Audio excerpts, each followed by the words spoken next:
രണ്ട് പ്രധാന സ്റ്റോക്കുകളിൽ വന്ന ലേറ്റസ്റ്റ് അപ്ഡേറ്റ് ആണ് ഇന്നത്തെ വീഡിയോയിൽ ഉൾക്കൊള്ളിച്ചിരിക്കുന്നത്. ഒന്നാമത്തെ സ്റ്റോക്ക് MCX കഴിഞ്ഞ ട്രേഡിംഗ് സെഷനിൽ 1.2% ഇടിഞ്ഞ് 4129 ക്ലോസിംഗ് നൽകി.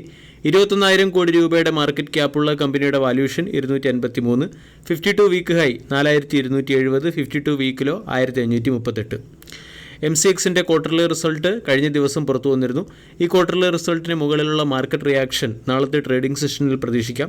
മികച്ച ക്വാർട്ടർലി റിസൾട്ടാണ് MCX കാഴ്ചവെച്ചിരിക്കുന്നത്. MCXന്റെ പ്രോഫിറ്റ് സീക്വൻഷ്യലി 26.2% വർദ്ധിച്ച് 87 കോടിയിൽ നിന്ന് 110 കോടിയായി ഉയർന്നു.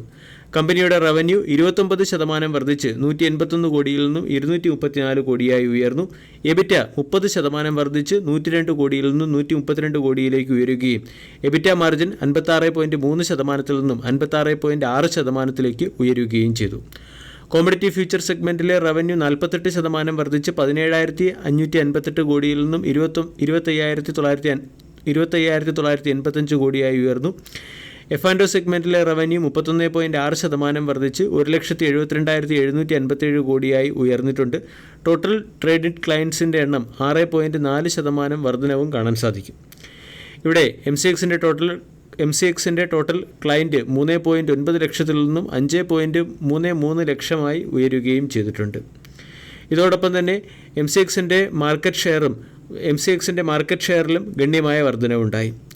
MCX എന്ന സ്റ്റോക്കിനെ breakout trading point of view പരിഗണിക്കാവുന്നതാണ്. സ്റ്റോക്കിനെ സംബന്ധിച്ചിടത്തോളം സ്റ്റോക്ക് ഇത്രയും നാളൊരു പ്രത്യേക റേഞ്ചിനുള്ളിൽ കൺസോളിഡേറ്റ് ചെയ്തതാണ്. 3,750 രൂപയുടെ സപ്പോർട്ടും 4,250 രൂപയുടെ റെസിസ്റ്റൻസും.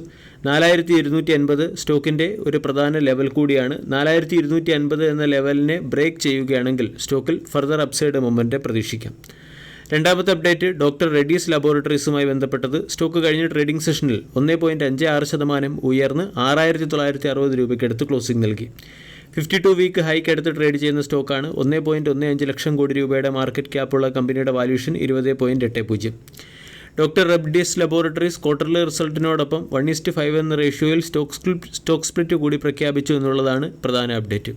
ഡോക്ടർ റെഡ്ഡീസ് ലബോറട്ടറീസിൻ്റെ ക്വാർട്ടർലി റിസൾട്ട് നോക്കിയാൽ അത്ര മികച്ചതല്ല. നെറ്റ് പ്രോഫിറ്റ് 0.8% ഇടിഞ്ഞ് 1,335 കോടിയിൽ നിന്നും 1,392 കോടിയിലേക്ക് എത്തി. കമ്പനിയുടെ റവന്യൂ 14% വർദ്ധിച്ച് 6,738 കോടിയിൽ നിന്നും 7,672 കോടിയായി ഉയർന്നിട്ടുണ്ട്. എബിറ്റയിൽ 1.1% വർധനവുണ്ടായി 2,137 കോടിയിൽ നിന്നും 2,160 ഉയരുകയും എബിറ്റ മാർജിൻ 29% നിന്നും 28.2% ഡ്രോപ്പ് ആവുകയും ചെയ്തു.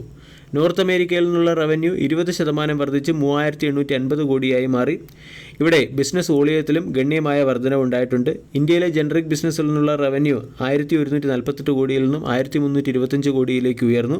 യൂറോപ്പിൽ നിന്നുള്ള റവന്യൂ ഇയർ ഓൺ ഇയറിൽ 530 കോടിയായി രേഖപ്പെടുത്തുകയും ചെയ്തിട്ടുണ്ട്.